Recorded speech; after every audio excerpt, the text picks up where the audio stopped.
keputusan hasil verifikasi yang menyatakan Bapak 1 PK, padahal banyak dukungan ke Bapak juga. Ya, saya hanya mengatakan bahwa apa yang saat ini terjadi di Musda Jabar, Musda 10 Garut, ini menggambarkan ada semacam keinginan, ya, pemaksaan untuk siapa yang memimpin DPD Golkar. Saya kira saya tahu diri lah, kalau misalkan harus istilahnya memaksakan juga saya menjadi calon yang dipilih oleh kawan-kawan yang sedemikian banyak ini, saya kira saya serahkan sajalah kepada pemilik partai ini, ya, bukan saya tidak ingin mengatakan lebih dari satu begitu ya. Yang pasti inilah kawan-kawan yang mendukung saya lebih dari satu, bukan satu. Sekian, terima kasih. Langkah berikutnya apa Pak? Yang 20 orang Pak, pendukung Bapak. PK saya yang out. Berarti itulah jumlah yang Bapak hanya satu Pak. hanya satu. Ya. Hanya satu. Aneh, berikutnya apa Pak? Berikutnya Pak.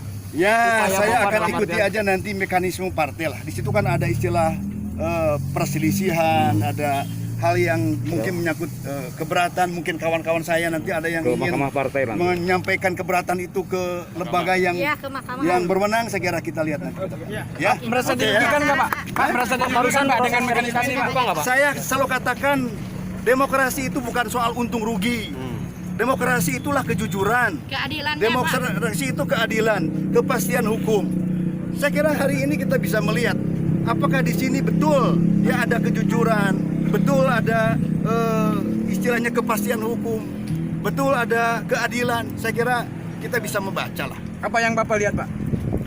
Saya kira praktek-praktek yang tidak sesuai dengan apa yang seharusnya. Misalnya begini, ya, Steering Committee mengatakan bahwa kami akan berpegang teguh kepada AD, ART dan Juklak nomor 2 tahun 2020.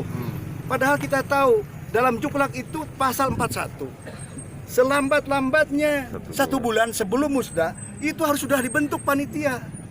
Sekarang kita tahu di sini panitia dibentuknya kapan? Hari ini saja kita tidak tahu apakah SK-nya ada apa tidak ada. Steering Committee ini.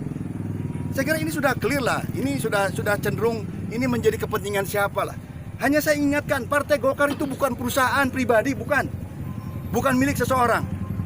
Ya, ini aset bangsa ini. Partai Golkar aset bangsa yang harus kita jaga. Sebab bagaimana membangun kesejahteraan rakyat itu tidak lagi kecuali pintu masuknya dari partai.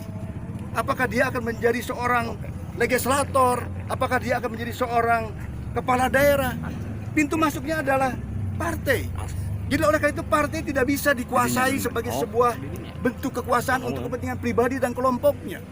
Saya kira Golkar hari ini, saya tidak mengatakan bahwa sekarang situasinya begitu, tapi saya merasakan, membaca bahwa apa yang saya lihat, saya alami sendiri pada saya, kawan-kawan PK lebih dari satu, kalau dibilangnya satu.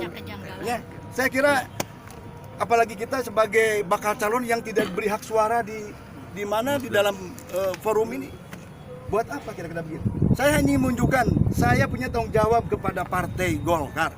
Saya dibesarkan sekalipun dalam birokrasi, tapi darah daging saya atau darah saya adalah kuning, Golkar. Saya kira itu saja bentuk tanggung jawab saya sebagai bakal calon hari ini. Ya. Tenanon, Nabi Tenanon, Pak. Ya kita senang lah. Ini ya. Semangat, masih semangat. Lihat ada. Ya, oke ya. Terima kasih ya.